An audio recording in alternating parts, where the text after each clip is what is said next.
tema sobre la laguna, pero bueno, estamos a 40 kilómetros al sur de Guadalajara y bueno, esto es un cuerpo de agua endorreico. Este es un tema bien importante, precisamente en el contexto que hablábamos hace ratito de la salinidad de esta laguna, ¿no? ¿Qué quiere decir que es endorreico? Que tiene ingresos de agua, pero no tiene un flujo continuo de salida de agua. Es como una olla que se queda el agua ya atrapada. La única forma donde puede salir es por la evaporación o por infiltración en el subsuelo, ¿sí? Entonces, todos esos minerales que se van arrastrando durante todos los ciclos de lluvias hacia abajo, bueno, se van quedando depositados en esta laguna y solamente se evapora el agua y la sal se va quedando ahí, o los minerales, y eso le produce esta peculiar salinidad.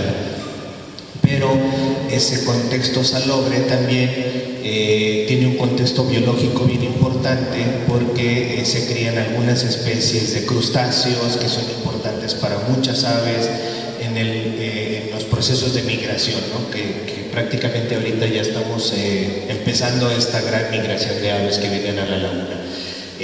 Bueno, como todo cuerpo de agua, siempre ha sido muy importante para la vida y no es la excepción esta laguna, y como muchos otros lagos y lagunas, los asentamientos humanos siempre se dan alrededor de estos cuerpos de agua, ¿no? No solamente por el contexto del agua como tal, sino por todo lo que conlleva alrededor del agua, ¿no? Vegetación, alimentación, carne, etcétera, etcétera, etcétera, ¿no? Y bueno, aquí hay algunos ejemplos de los vestigios que se han encontrado ahí en la laguna de Atotonilco, que bueno, es propiamente artefactos para la caza.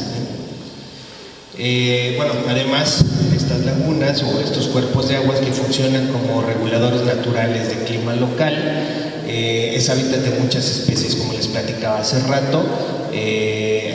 Bueno, este cuerpo de agua y esta particularidad que tiene del agua salobre y todos los crustáceos y los peces que viven en esta laguna, atrae a muchas otras especies, sobre todo de aves que se alimentan en bajas profundidades, por decirlo así, porque esta laguna, bueno, tiene una profundidad, ustedes lo saben perfectamente bien, no es muy profunda, y bueno, les permite a muchas aves, sobre todo en el contexto de las aves playeras, poder pararse en el agua y poder estar filtrando el agua que está ahí, ¿no? Y alimentándose. Entonces, bueno, una de estas especies muy importante, el chorlito nevado, que ya lo habíamos discutido en algún otro foro. Estas aves nacen aquí en Villa Corona, son villacoronenses y también migran a Estados Unidos, ¿no? Entonces podemos tomarlos como ese personaje que hace lo que hace mucha gente de aquí de la región, o sea, nacer en este pueblo o en este municipio, migrar a Estados Unidos y luego regresar para seguir su vida, ¿no? Entonces nosotros le hemos tomado un poquito como bandera para apropiarnos de este contexto y relacionarlo con la migración también de las personas.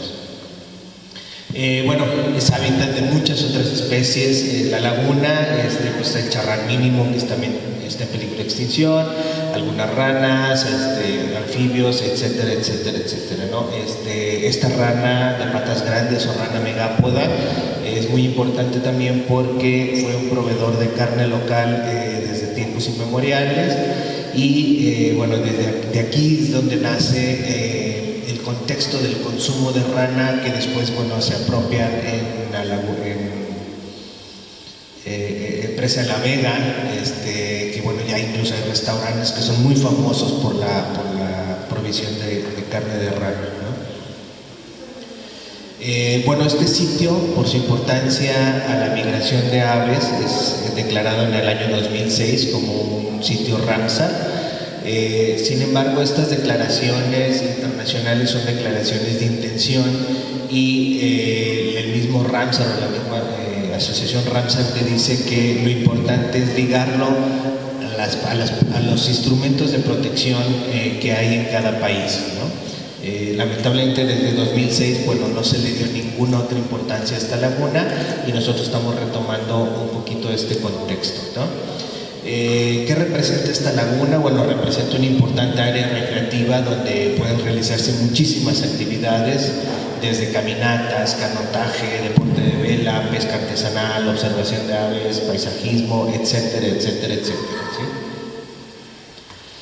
Y gracias a esta actividad geotérmica que también se da aquí en la región, el turismo de balnearios es una actividad económica que se ha detonado mucho, ¿no? Sin embargo, pues es un turismo, digamos, de fin de semana que solamente viene en fin de semana o en algunas temporadas del año y bueno, se genera un contexto de creación de residuos muy importantes durante los fines de semana que bueno, no hay un proceso de manejo adecuado para todos estos residuos, tanto como de drenajes como de residuos sólidos. Este es un panorama que veíamos nosotros en la laguna. Es un lago que en inglés se llama playas lake, es decir, son lagos playa que reducen su superficie del espejo de agua en la temporada de estiaje, forman un borde de una playa que bueno, es aprovechado por muchas de estas especies de aves. Sin embargo, había un proceso de desecación muy fuerte de esta laguna porque ahorita vamos a platicar un poquito de ese contexto y bueno, esto era lo que veíamos anteriormente, ¿no? Vemos por ahí que había muchos esfuerzos aislados para la recuperación de esta laguna, más de 20 años de sequías.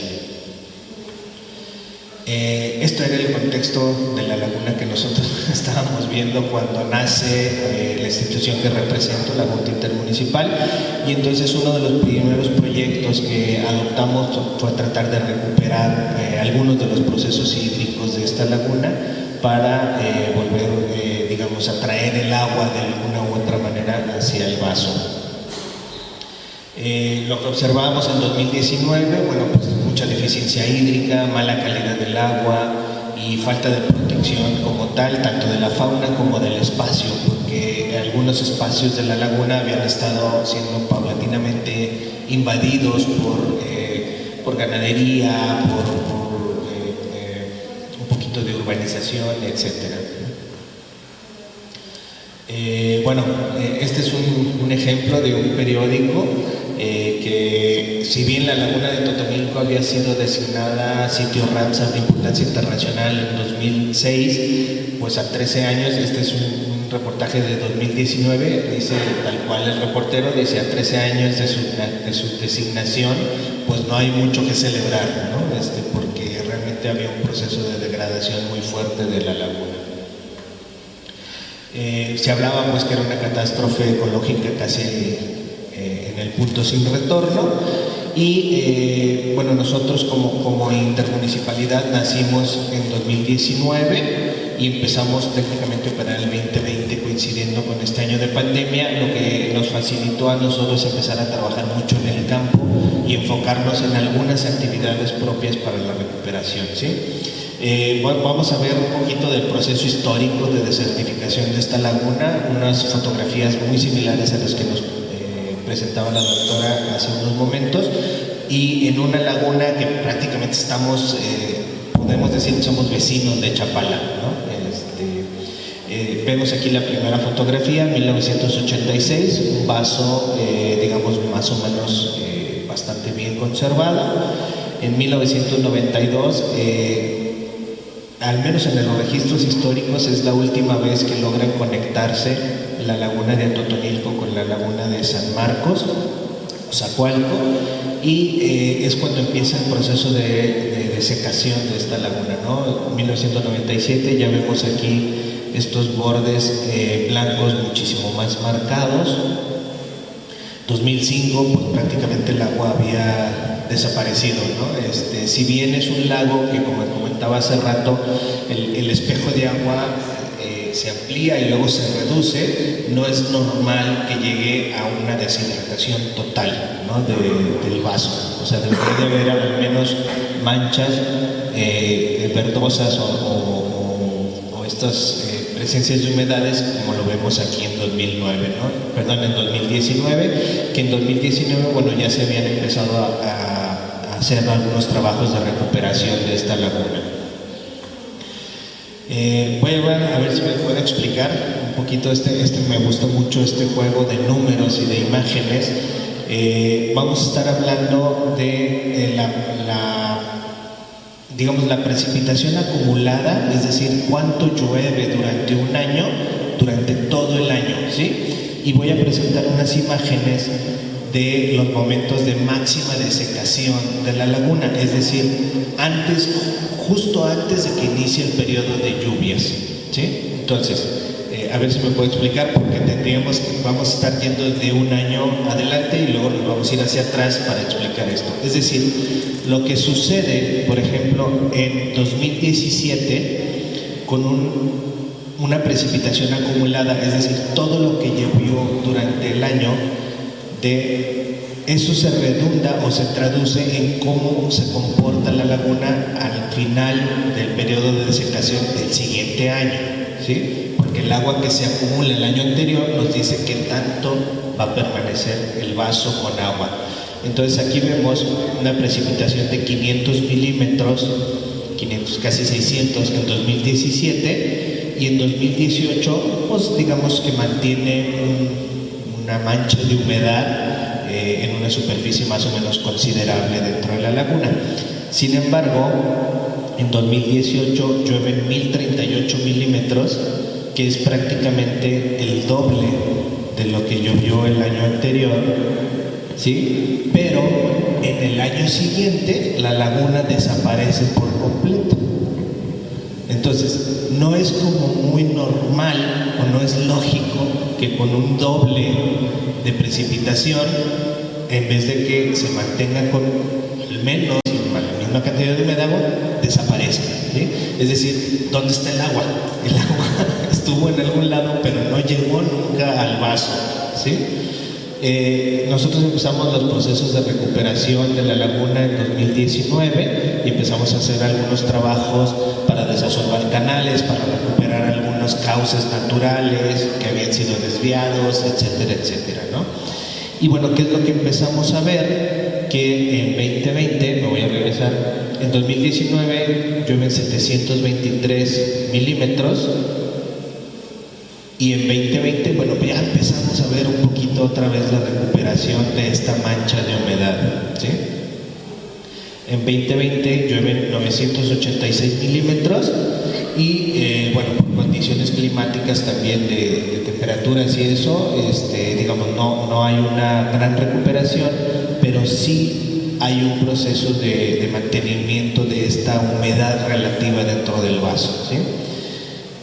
En 2021 llueven 1148 milímetros y en 2022 tenemos el vaso totalmente lleno, ¿sí? Dijeran, bueno, llovió mucho, se llena mucho, llueve poco, se llena poco, ¿sí?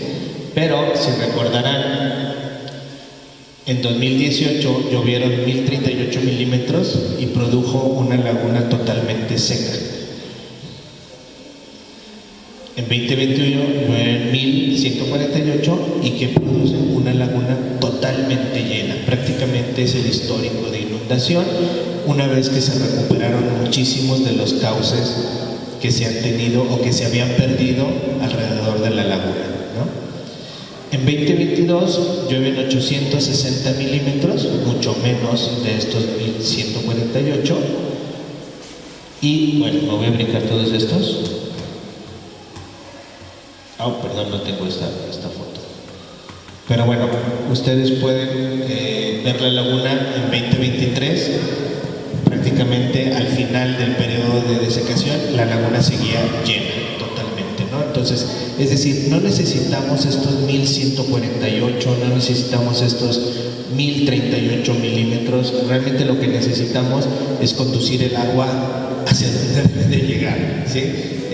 Nosotros hicimos un balance hídrico de toda la cuenca, donde se analizó pues el escurrimiento, la evaporación, la precipitación, se hizo un análisis de varios factores y creemos, o según la matemática y la fórmula que se desarrolló, que alrededor de 860 milímetros de precipitación, mientras esté liberado el cauce de todos estos,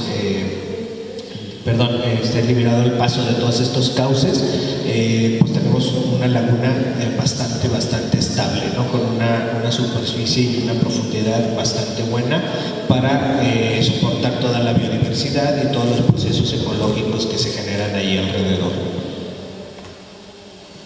Bueno, me voy a brincar estos también, para no echar mucho choro.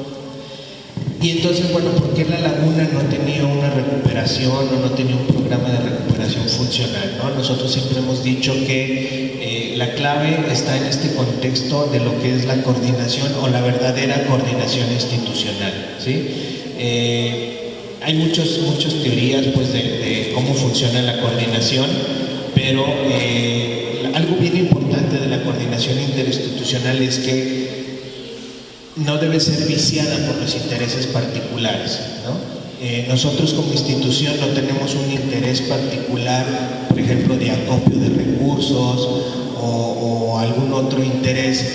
Nuestro interés particular es la recuperación de los espacios ambientales, etcétera, ¿no? ¿Por qué? Porque tenemos un financiamiento externo, entonces no estamos buscando de dónde sacar dinero o que con algunos de los procesos nosotros obtengamos un dinero, ¿no? Y entonces, bueno, aquí está el resultado de que sí se pueden hacer las cosas y que puede funcionar cuando no hay un interés particular que vicie el objetivo, ¿no? Yo siempre pongo aquí un ejemplo de cuando queremos organizar una fiesta o una carne asada. Si yo les digo, pues organizamos una carne asada, y todo el mundo va a decir, sí, yo quiero, ¿no?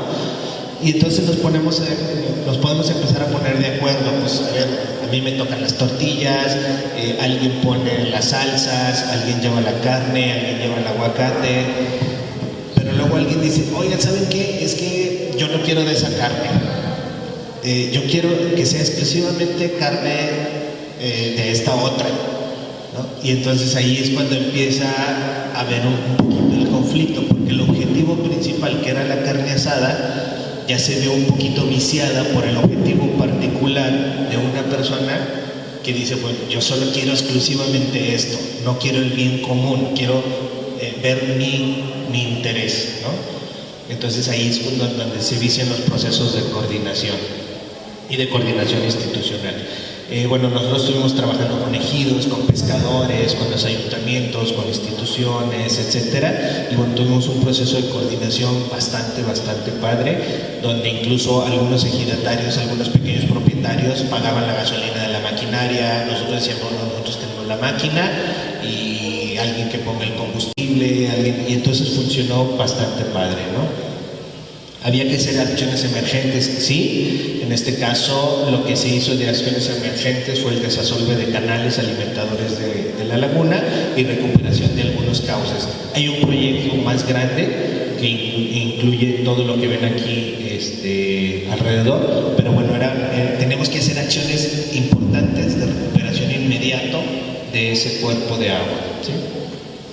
Bueno, aquí vemos un poquito de todas las instituciones que estuvieron trabajando en coordinación con nosotros.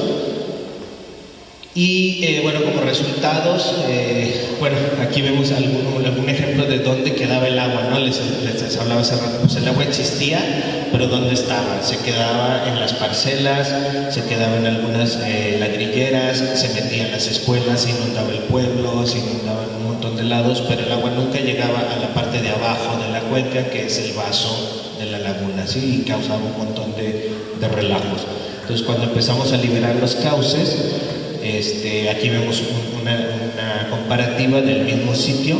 Esto era un arroyo, un arroyo, fue principalmente un arroyo natural y después se convirtió en un canal de riego, pero bueno, a final de cuentas el agua no tenía por dónde bajar hacia la laguna, ¿no?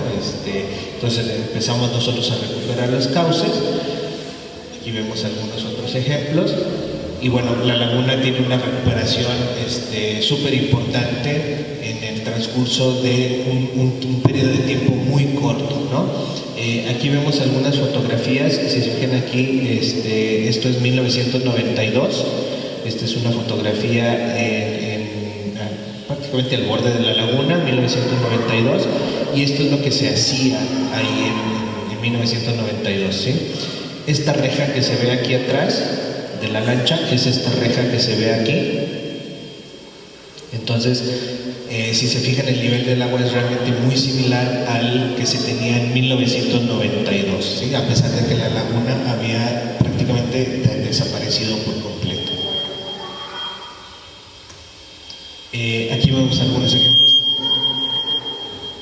También 2019 es una fotografía desde el mismo sitio, este es el mismo árbol, y bueno, la diferencia de inundación que hay en el sitio, ¿sí? Aquí es lo que les hablaba hace rato. Bueno, quería mostrarles esta fotografía, 7 de mayo de este año, 2023, el periodo nosotros creíamos que iba a ser el periodo del final de la desecación, pero este año, bueno, el periodo de lluvias llegó demasiado tarde y se alargó el periodo de desecación casi hasta julio. Entonces, esta fotografía muestra que en el periodo de máxima desecación, con los trabajos de recuperación de la laguna permanecía prácticamente totalmente llena, ¿no? Otra vez.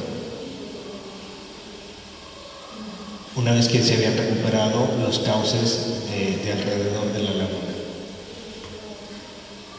Bueno, este es un poquito del trabajo de batimetría. Tuvimos que saber cómo funcionaba la laguna para sacar los volúmenes y sacar esta curva del balance hídrico, ¿no? Para saber, porque se creía, bueno, no sabíamos exactamente cuánta agua podía contener el vaso, ¿no? Para poder sacar el balance hídrico.